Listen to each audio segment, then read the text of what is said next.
майдони академияи федератсияи футболи тоҷикистон воқеъ дар дараи алмосии тӯли 2 моҳ макони дӯстдоштаи сокинони ин минтақаи шаҳри ҳисор табдил ёфт. Бахшида ба 30-солагии истиқлолияти давлатӣ мусобиқаи футболи деҳа ба деҳа миёни 24 тими футбол сурат гирифта, дар ниҳоят ғолибони ин чорабинии оммавии варзишӣ муайян гардиданд. бахшида ба 30-солагии истиқлолияти давлатии ҷумҳурии тоҷикистон ва ҷашни байналмилалии наврӯзи аҷам дар миёни бошандагони ҷамоати дараи алмосии шаҳри ҳисор бо таъсиси 24 тими футбол мусобиқаи деҳа ба деҳа таҳти унвони тоҷикистон ба пеш баргузор гардид. бозиҳо наздики 2 моҳ дар академияи федератсияи футболи тоҷикистон сурат гирифтанд, ки дар ниҳоят дастаҳои беҳтарин мусобиқа ба марҳилаи асосӣ роҳхат пайдо намуданд. мухлисон ҳамарӯза ба майдони футбол омада бозингаронро ҷонибдорӣ намуда ҳамзамон як муҳити зебои варзишӣ фароҳам месохтанд. дастаҳои футболи деҳаҳои латахорак, лангар, шол ва гурён ба чаҳоргонаи беҳтарини мусобиқа шомил гардида барои дарёфти роҳхати даври асосии муборизаро идома доданд. ҳамин тавр тими футболи латахорак ва шол ба финали мусобиқаи мазкур баромаданд. бозии ниҳоии миёни ин ду тими футбол ҳамчун як рақобати оддию муқаррарӣ набуд, зеро барои дидани он мухлисони зиёд ҷамъ омаданду барои сокинони дараи алмосӣ ҷашни воқеии футбол гардид, зеро онҳо давоми 2 моҳ ин рӯзро мунтазирӣ мекашиданд.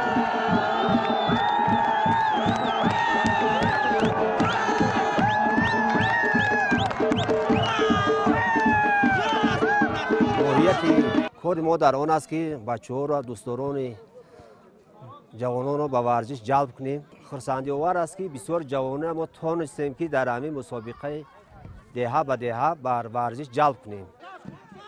рақобати ҳалкунандаи мусобиқа бисёр ҷолибу диданӣ ва дар сатҳи баланд сурат гирифта, дар ниҳоят вақти асосӣ бо ҳисоби мусовӣ 1-1 хотима ёфт. барои муайян намудани ғолиб зарбаҳои ҷаримавӣ таъин карда шуд, ки дар ниҳоят бозингарони деҳаи шол назар ба рақибони худ дар иҷрои зарбаҳо маҳорати беҳтар нишон дода барандаи ҷоми дараи алмосӣ оид ба футбол дар соли 2021 гардиданд.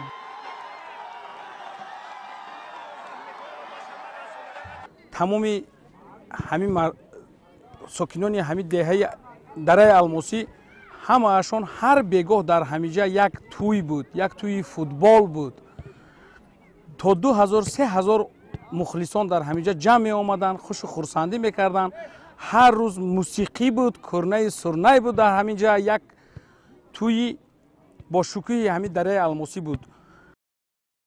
баъд аз анҷоми бозиҳои ниҳоӣ маросими бо тантанаи ҷоизасупорӣ сурат гирифт, ки дар ин маросим бозингарони тими миллии кишвар, мураббиёну футболбозон ва дигар чеҳраҳои саршиноси футболи тоҷик иштирок намуданд. нахуст беҳтаринҳо дар қисмати муҳофизат, нимуҳофизату ҳамла ва беҳтарин бозингари мусобиқа муайян карда шуда ва бо ҷоизаҳои махсус сарфароз гардонида шуданд. бозингарони дастаи деҳаи шол соҳиби медалу ифтихорнома ва ҷоми мусобиқа гардиданд. бо ҳамин мусобиқаи футболи деҳа ба деҳа барои дарёфти ҷоми дараи алмосӣ ба анҷом расид. дастандартқорон мақсад доранд, ки дар оянда чунин мусобиқаҳоро бештар роҳандозӣ намоянд.